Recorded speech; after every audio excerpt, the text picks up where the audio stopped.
This is of the Steel Guitar Podcast, and as you can tell, I probably, maybe, possibly, hypothetically, might have a new microphone. So I can actually mute, so I can match this mute and I can match the unmute button and it'll pick stuff up. So it's good stuff. Really appreciate it. And then I can do stuff like this. I am the Almighty. Yeah, dumb stuff like that. But welcome, guys, back to the podcast. It's been a hot minute. I'm not going to lie to you guys. It's been kind of a weird time for the old coal meister. He's over here trying to apply for jobs and trying to do his own stuff, start his own Fiverr account to do resume building and stuff like that. Podcast editing, YouTube editing, whatever I can to get by.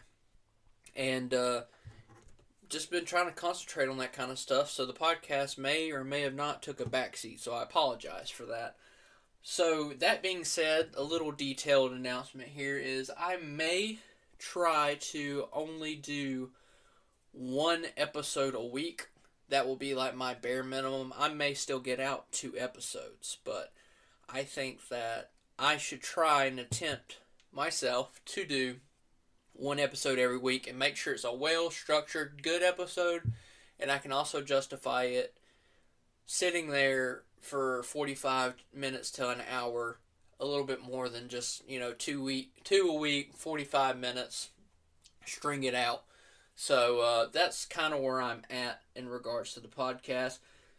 But today we are looking into a artist that I've been wanting to talk about because I always preach about the neo-traditional, right?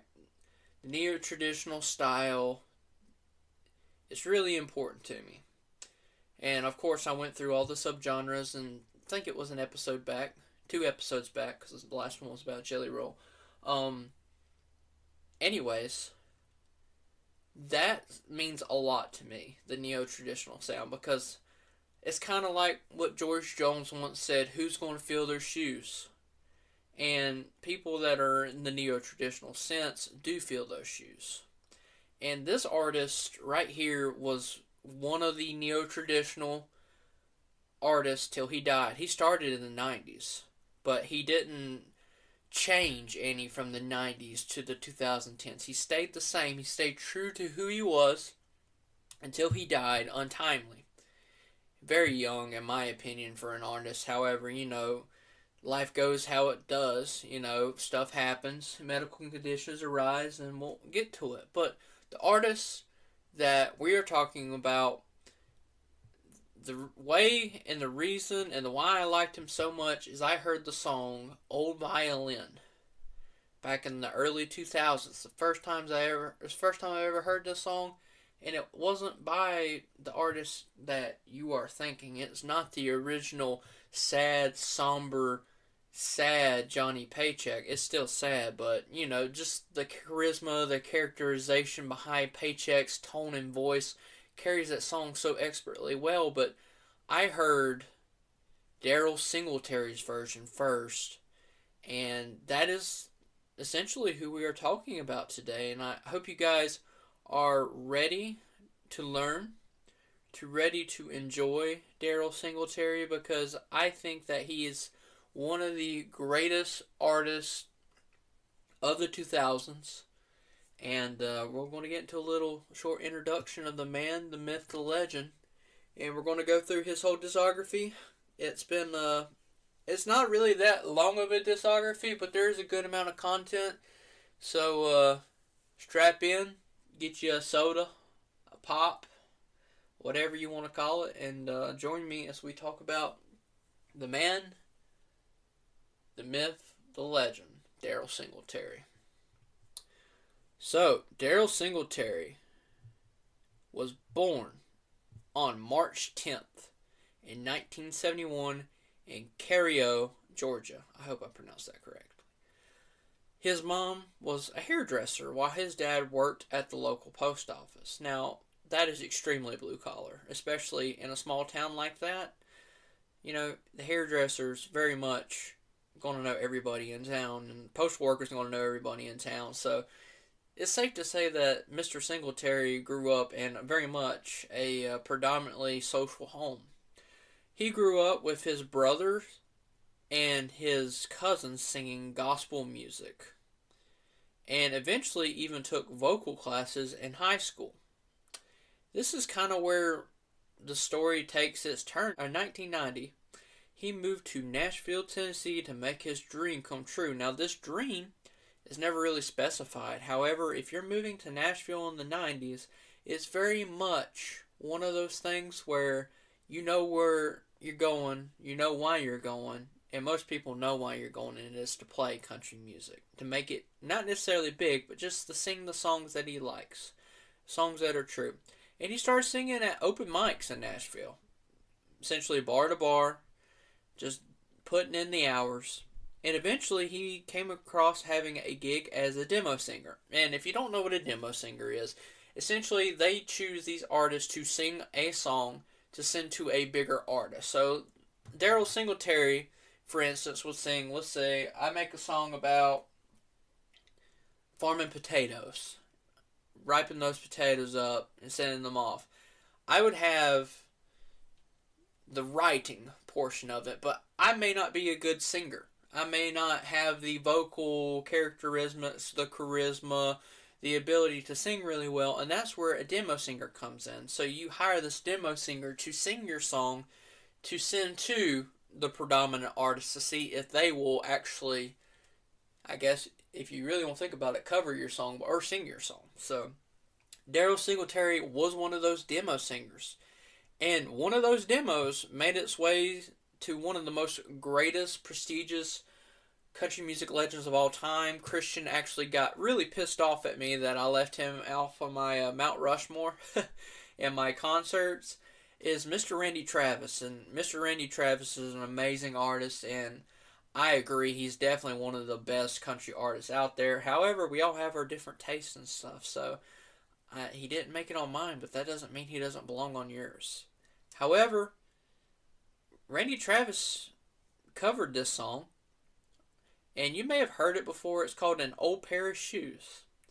And Travis, immediately after hearing Singletary's voice, and he advised his management team to get Singletary as quick as possible, and he actually got a recording contract with Giants Records, which signed him up, and that's where he released his first 3 albums. And through that tenure, he reached the top 40 5 times, which, if someone reaches the top 40 now, especially in country music, it's not really that big of an ordeal. I mean, it is. Don't get me wrong. Like, people get really excited when they make it. And I'm not trying to diss anything, but if we're talking about the 90s, this is when, like, country music, a lot of people say it's the golden age of country music. This is when it was extremely popular. There was so many good songs. You had Garth Brooks, you had Alan Jackson, you had Tim McGraw, you had Kenny Chesney. You had to fight people like that. So you reached that top 40, you were doing something. You were putting in some really good work.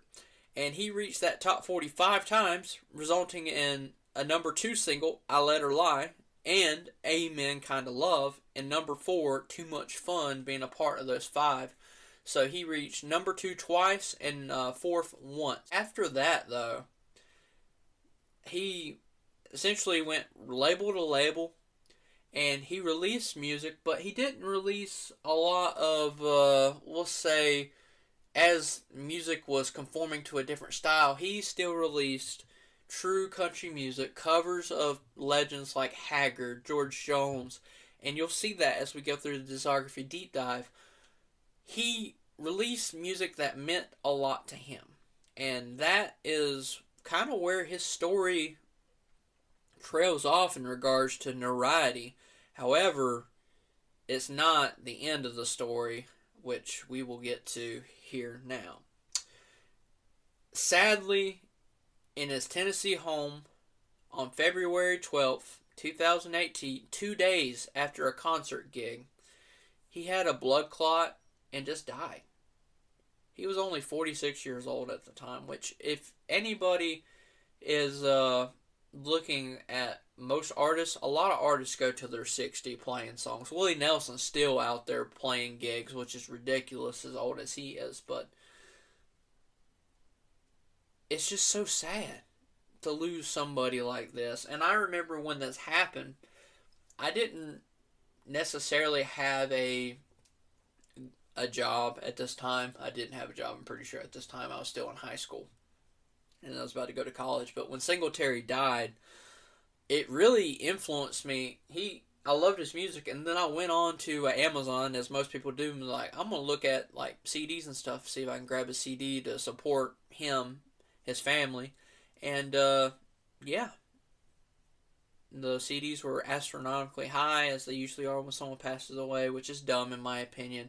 Why honor, somebody's lifestyle, their life, if you increase the price? If the price is directly going to Singletary's family, I get it, but it's not just a 100% split. Which actually brings up a really good point as we get into the discography. There were songs released after he passed away that they, as the record label, I think it was Platinum Records, said that all the money was going to go to his family from the single, whoever downloaded the single. However, one of the people in the family actually said, no, this isn't true. We haven't had like an exclusive contract signed or anything, so there's really there's no guarantee on that. So, kind of interesting. But, yeah, Singletary, man, an amazing artist, and we're going to dive into his career and a lot of songs here, so stay with me. I'm going to try to make this as interesting and brief as I can. I wanted to read a couple of tweets. I guess now it's considered X, but I mean, I could still consider them tweets. But this is right after Daryl Singletary passed away, and Craig Campbell, one of the great vocalists out there these days, not necessarily saying he's my favorite country music artist, but he's definitely a good vocalist, said, "Sad day. The greatest country voice of my time is now singing in Heaven's Band. Gonna miss you, Daryl Singletary. Now show them how a good old country shuffle is supposed to sound." Charlie Daniels, who just recently passed away, just got word that Daryl Singletary has passed away. Rest in peace, buddy. You sang country like country should be sung. Neil McCoy, my good friend and one of the most best pure country singers, if not the best, Daryl Singletary just passed away this morning. God's choir just got a lead singer. This one, Josh Turner tweeted, "Rough morning for me. One of my favorite singers, Daryl Singletary, has passed away this morning unexpectedly. He's the one who convinced me to move to Nashville. Praying hard for his family. Love you, Daryl." Now that just kind of hits me hard because everybody knows how much I love Mr. Josh Turner. And then Sammy Kershaw also said, "Sorry to hear that a great country voice has passed away. God bless you, Daryl Singletary. Rest in peace." I wanted to make sure I included those tweets because that's really important to me, because to have that kind of support and influence on country artists like that, that's that's really, really shows what kind of a person Daryl Singletary is. So, here we go. First one's a self-entitled album in '95, and it starts off with his biggest hit, "Too Much Fun." This is just that upbeat '90s sound right off the bat, kind of like the Chattahoochee. That's usually when I think of like the '90s sound. That I usually think like Chattahoochee or fast-paced stuff like that. And this is a song about just living, enjoying yourself while not living life on the standards of other people. And just saying that there's no real such thing as too much fun. And I mean, honestly, the first thing I always say is I just love Singletary's voice, man. He's such a smooth blend of a dark and light voice. And the harmonica had a presence in this song. You don't really hear the harmonica much anymore. And I really love the sound of harmonica. If I could learn how to play harmonica, I might be in a band. And you can actually look at these first three albums. Randy Travis helped produce these, so kind of a legend. Backing him up. I lived up to her low expectations. This is a slower paced song right off the first track. And this is about losing yourself after being broken up with. So your expectations of her are not really valid anymore, and you lived up to her low expectations of you. So, very interesting song. There's a cold spell moving in. A great play on a forecast, on a weather report. You know, you have your meteorologist be like, there's a cold front moving in here. Well, this cold front is essentially like a storm in this man's life. And it's that coldness of being a man who has a loss of love. One of my favorite quotes from this song is, July here feeling like December. And when I hear December, I immediately think of just a snow, cold, harsh winter because of Merle Haggard's depiction, if we can make it through December. So it's just a great tie-in. Ordinary Heroes, a great upbeat song about the working men and women of America.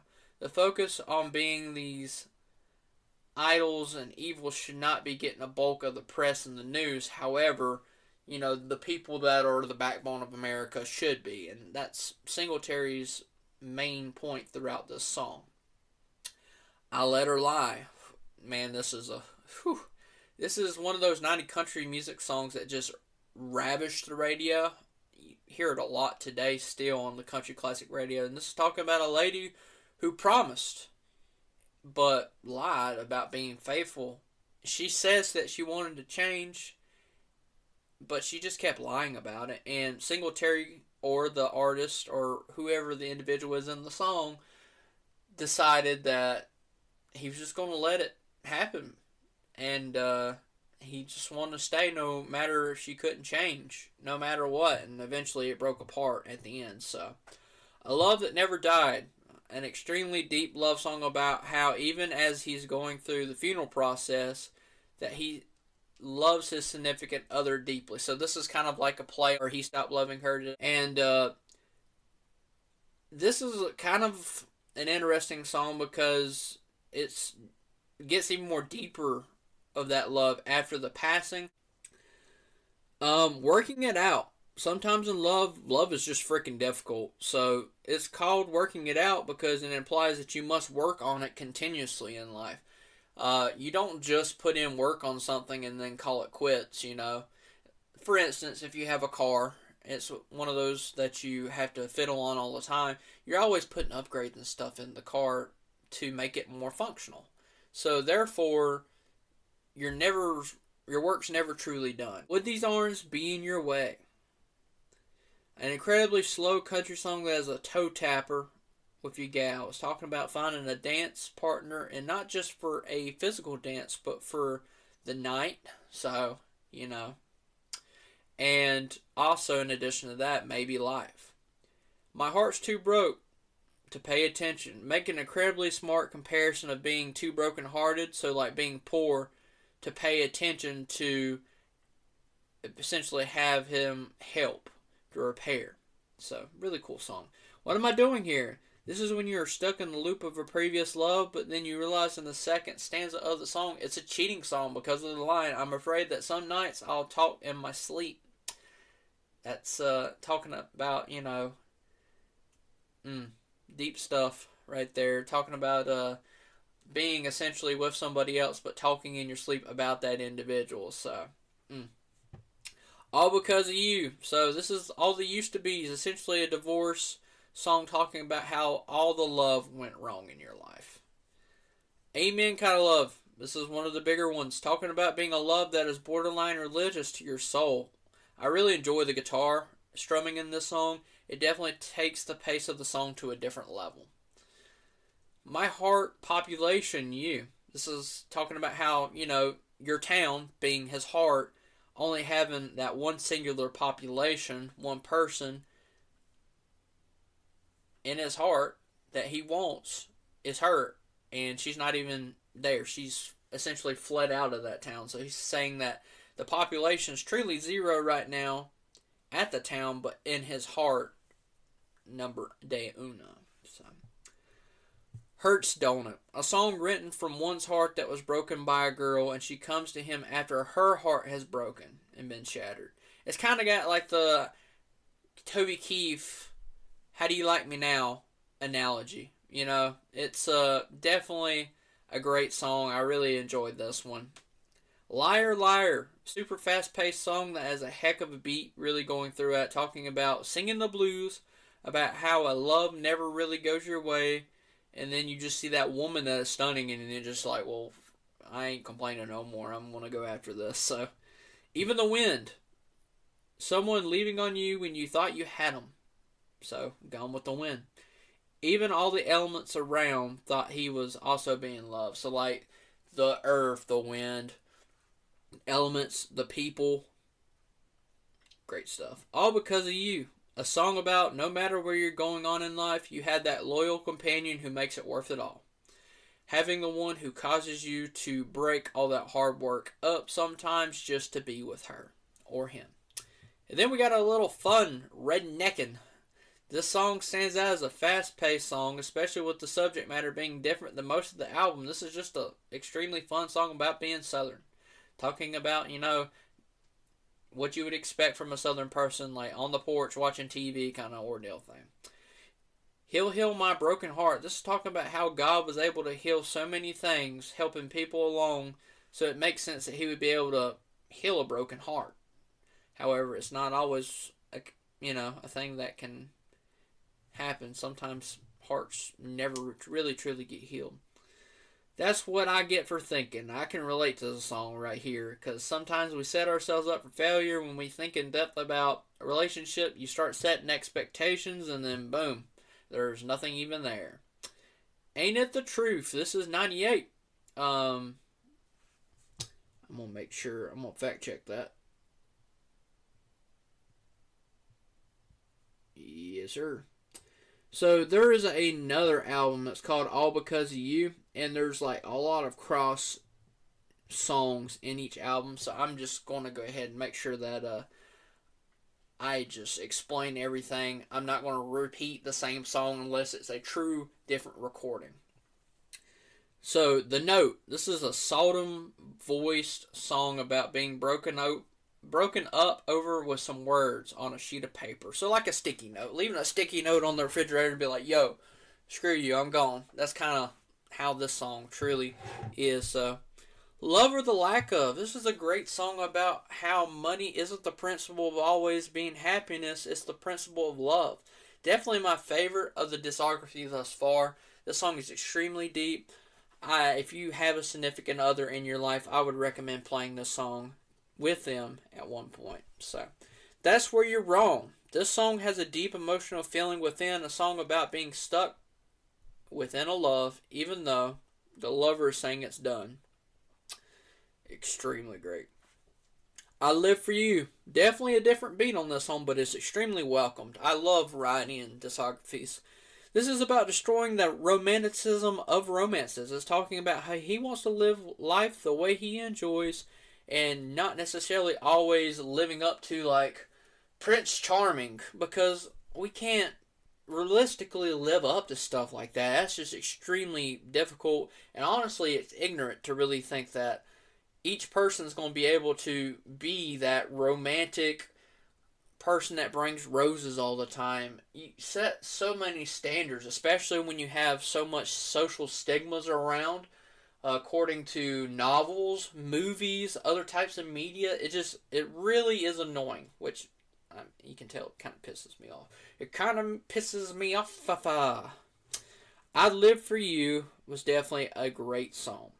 Miracle in the Making. Talk about how a love feels like it could be a miracle, yet not seeing the actual physical miracles going on. And this is actually a duet with Carrie Singletary, his wife, which was amazing. It's a great, great addition to the album. My Baby Lovin'. Her love makes me feel like a man 10 feet tall. There you go. That's basically what the song is prestigiously saying. Nothing too deep there. You ain't heard anything, nothing yet. Okay. This is the first time I've ever heard this song. And holy cow, what a powerful song. This song is talking about how the individual was trying to escape a noisy household where he meets this old man. And the old man talks about how where quietness at his particular home is horrific because now all he can hear is his thoughts because his lady's left him. So this is just one of those songs that if you're having a difficult time in your marriage, you have a lot of turmoil at the house, and when it gets quiet, and you're like, man, it's really nice to just be out here. Sometimes quietness is not a place where you want to be, and this really sets it in perspective. So it really hits you in the gut for feeling that way. The Real Deal. This is talking about a song about just being positively loyal. You know, this loves the real deal. Lucille. Ain't It the Truth? This song is literally talking about country music should be remembered as being the truth. And I love this song. It's got a gospel beat almost to it. And this is a song that really, if you want to know what country music is and you don't have a clue, and you go to primary sources of the radio and you hear what I'm saying about it not being true country music, you want to know what country music is. Daryl Singletary right here, boom, throws it down. 2000, this is a new album, Now and Again.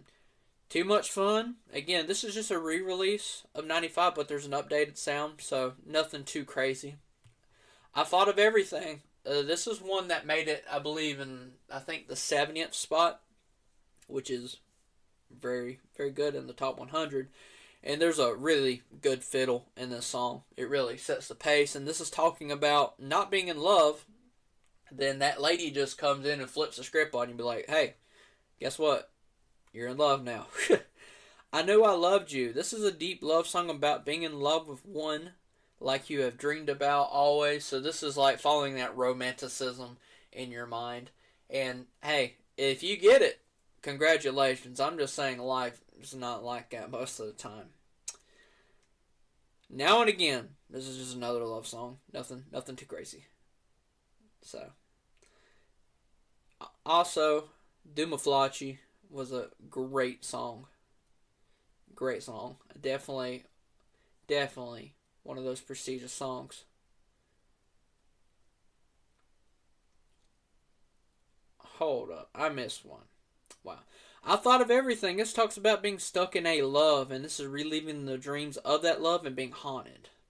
Then Dumaflachi is the one that's got the good fiddle to the song, talking about not being in love. Then a lady just flips a script on you. I Knew I Loved You. This is a deep love song about being in love with one that you kind of romanticize. So it happens sometimes. Just don't expect it. Now and Again, another love song. Bass line. 2002. Now this is where he starts to pave his own way and how he stays true to himself. Walk Through This World With Me. This is a George Jones special, and Daryl just fits the bill in his covers because of his voice. It's just so, it just fits back then. Like, if you take Singletary and you put him back in the 60s and 70s and 80s, make it fit in. And he sings the song with such passion. And George Jones makes it on this, but it's just something that Singletary carries with this song. Next, I'd Love to Lay You Down. Yeah, this is the Conway Twitty song right here. And I mean, I can't really, this is self-explanatory. But hey, he does a great job. 811. I believe this is going to be an album cover right here. This is when I said I believe this album is going to be extremely just covers, and honestly, I'm not even mad at it because he just belongs in this generation of music. Long Black Veil. Now, this is a classic right here. I said, what a classic.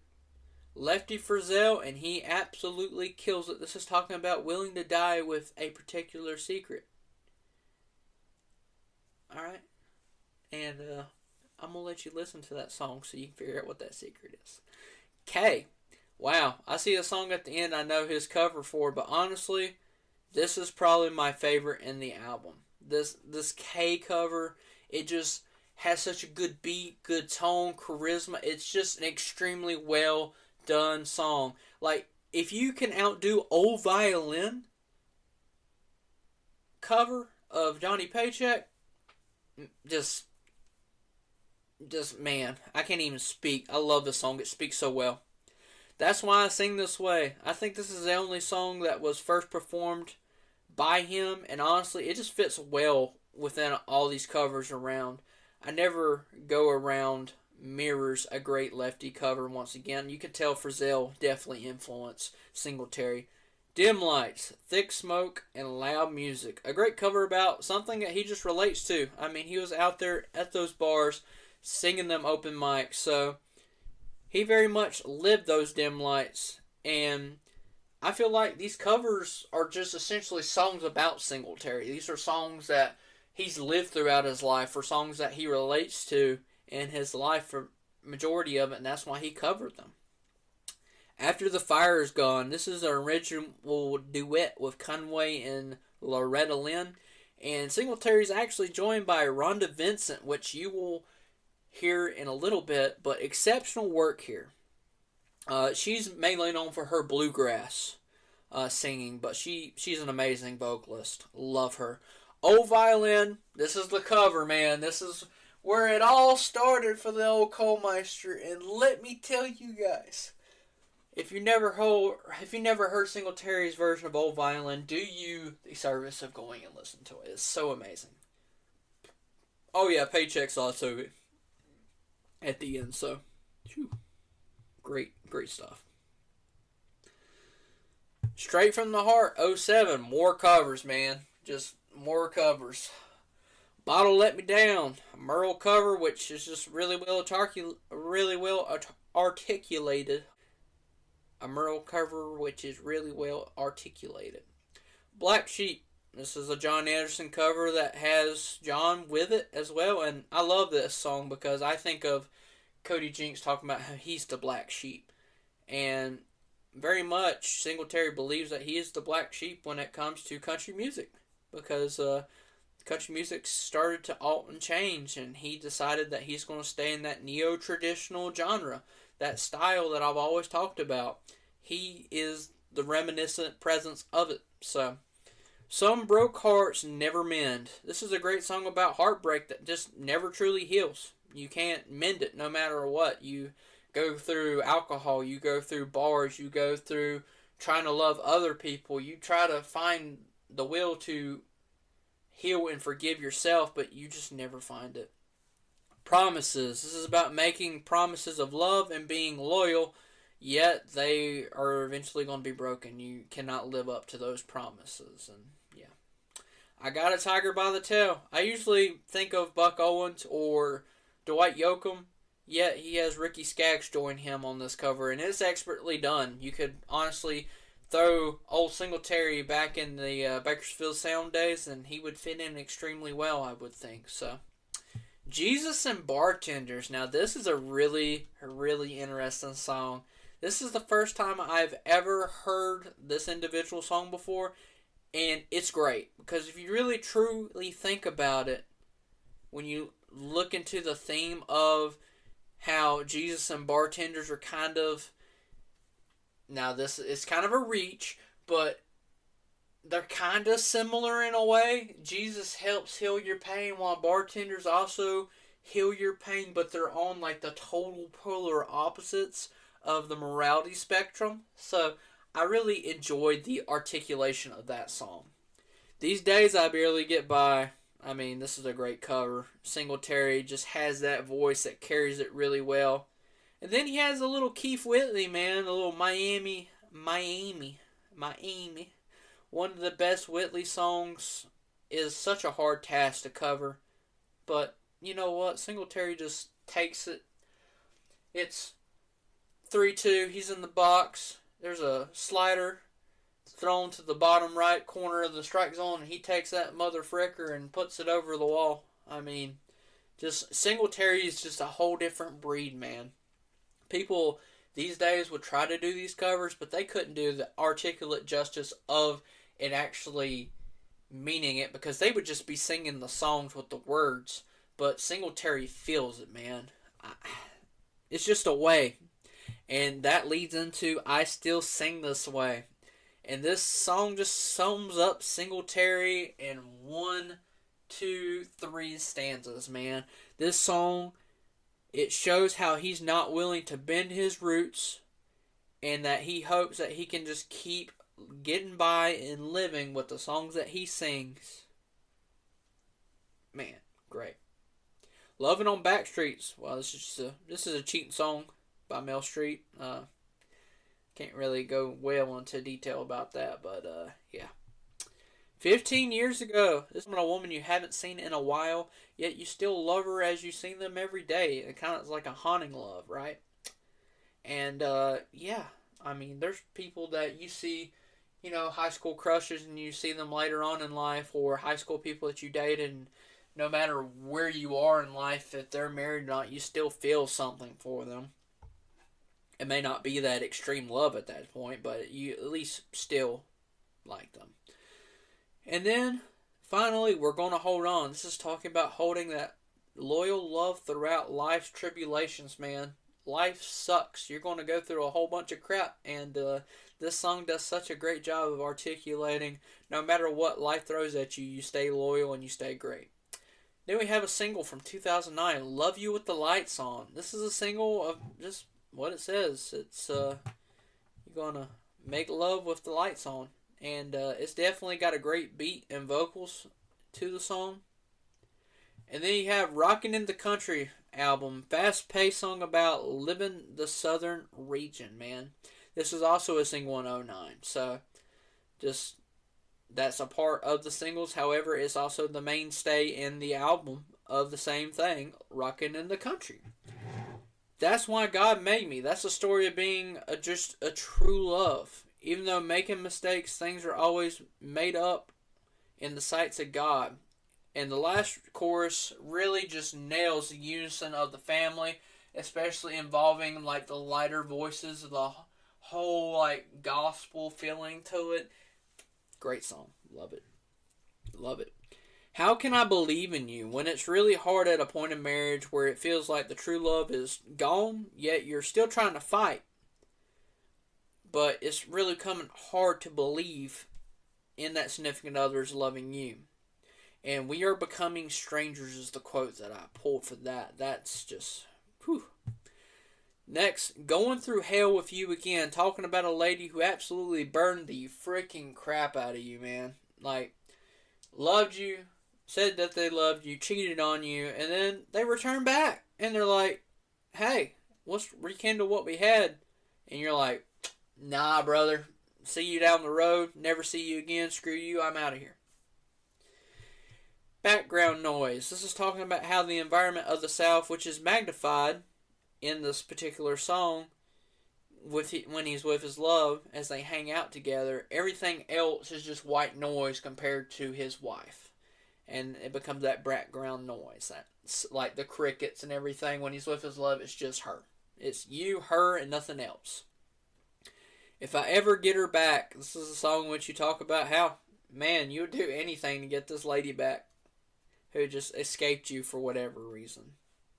Real Estate Hands, man, incredibly strong song about memories of a household full of love, life, and romance.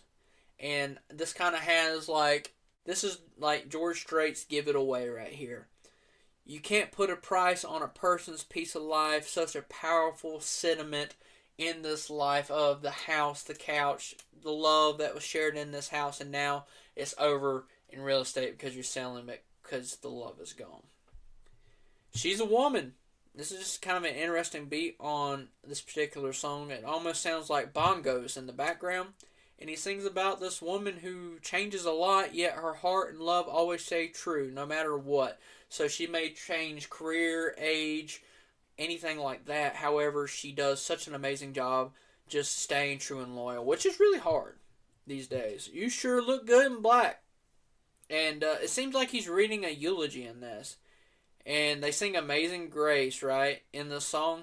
And her husband's passed away and is written from his perspective. It's kind of like a chilly feeling. Really interesting song. They Know How to Grow 'Em. Definitely an outlier on this album. This is kind of got more like a rock and roll. So it kind of fits that rockin' in the country theme. And it's talking about just the lovely ladies out here in the South.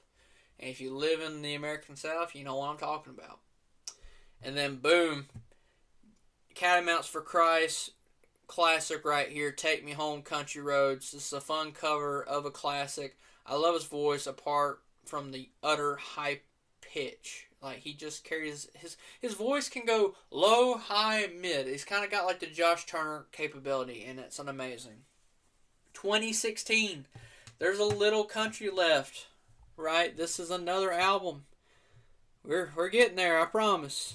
I gotta scroll back through because I just lost my place. Get Out of My Country, a song against the mainstream radio garbage, talking about how name-dropping country artists doesn't make you country. Say Hello to Heaven, this is a gosh dang great song, heartbreaker. The song was written from a husband who lost his wife in a car wreck. It may be a DWI with a particular son or daughter, and I find it extremely deep hitting when he says, "Tell Jesus we aren't mad, we just are missing you. Help me forgive the man in the other car." Man, what a song. I almost wanted to send this to an individual that I know that was going through something like this, but I feel kind of like, been trying to push them for like forgiveness, but if I heard the song and this happened to me, it would very much be one of those songs where I'm like, man, this sets my mind in perspective. Sunday Morning in Kinda Town. This talks about like the southern culture of a town. Talks about the perspectives of the world. Spilled Whiskey. Talking about a one night stand, but yet was viewed as just a lovely night where his like romantic lighting was just on this spilled whiskey. Like it just fire went up. Like Family. Talks about the importance of family no matter what.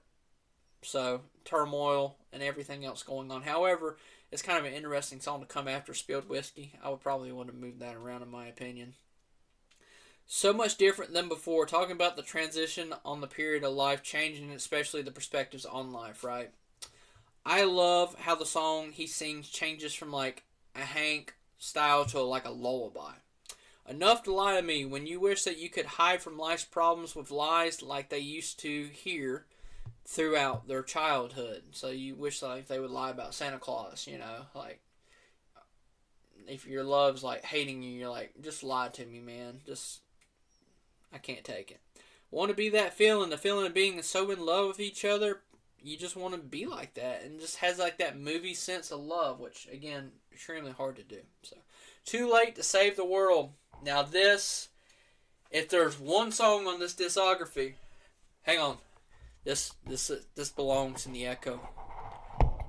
If there is one thing that you should listen to in this discography, that's probably kind of loony, but I had to try it.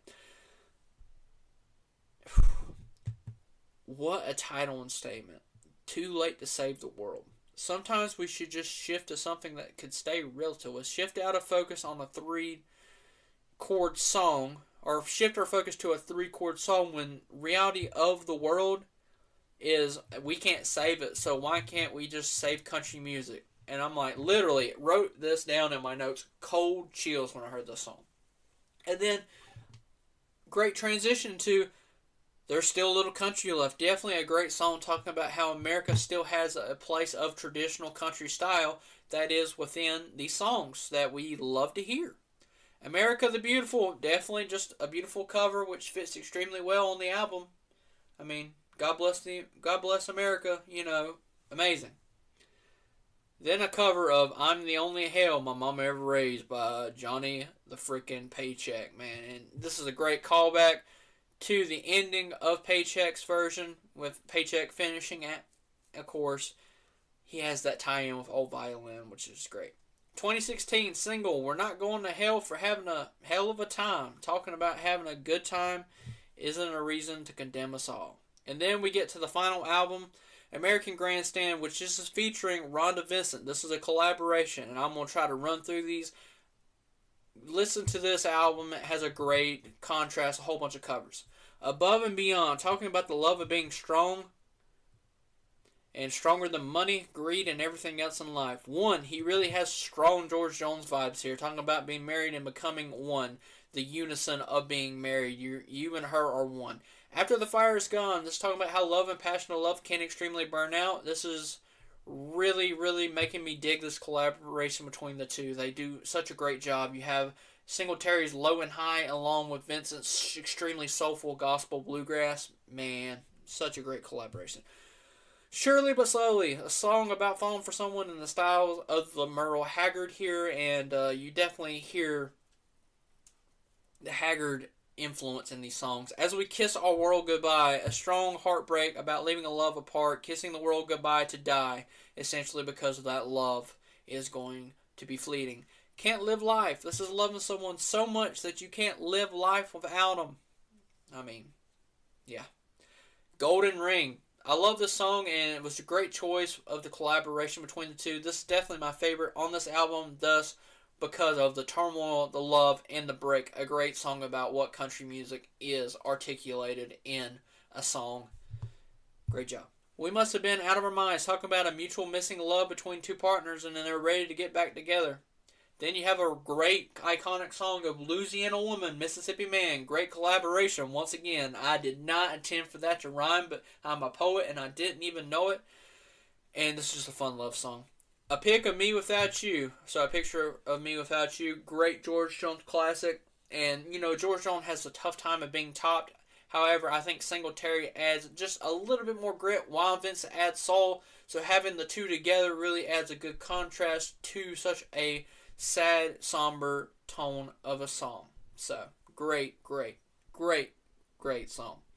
Up This Hill, Up and Down. Talk about gritty, working people trying to get by, but love keeps them going in life. Then we have a couple singles. She's Been Cheating on Us, 2021, talking about how a lover has cheated on all the people in this particular song. I love how the writing is addressing particular lovers. Like, hey, I don't know you, but she's been cheating on all of us. So, Fly on the Wall, another single.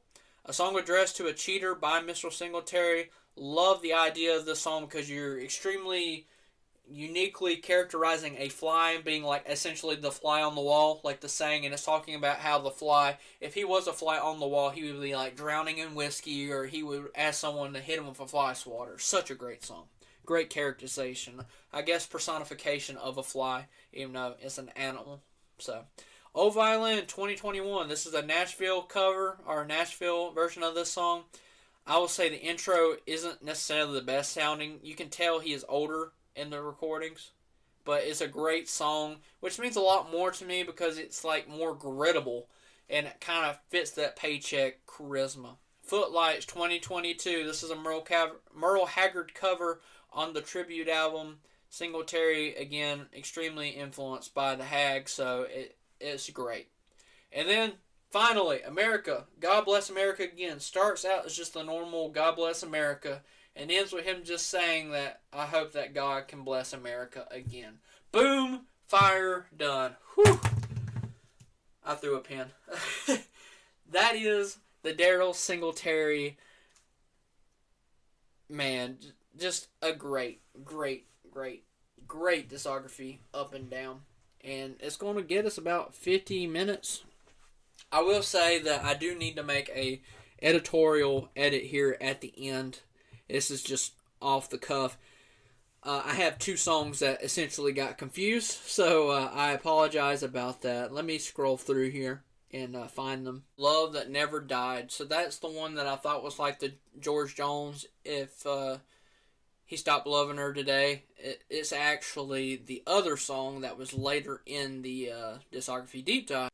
She Sure Looks Good in Black is the song that truly has that George Jones feeling to it. So I apologize about that. I'll make that little editorial here at the end. That way I can make sure that I'm at least semi-accurate with these discography deep dives. Again, these are all my opinions. So if you think a song sucks, I apologize. But when I think a song's good, I think that you should listen to it. And if you don't like it, that's okay. But I think it's definitely a good song to listen to. So hear your own opinions on. Ooh, stomach's growling. Alright, ladies and gentlemen, we are out. Peace, love, chicken grease again. Make sure to check the link tree. Got the merch, got everything on there, got the email. Still haven't received any emails about building the road trip playlist, so I guess I'm just going to be doing it all by myself.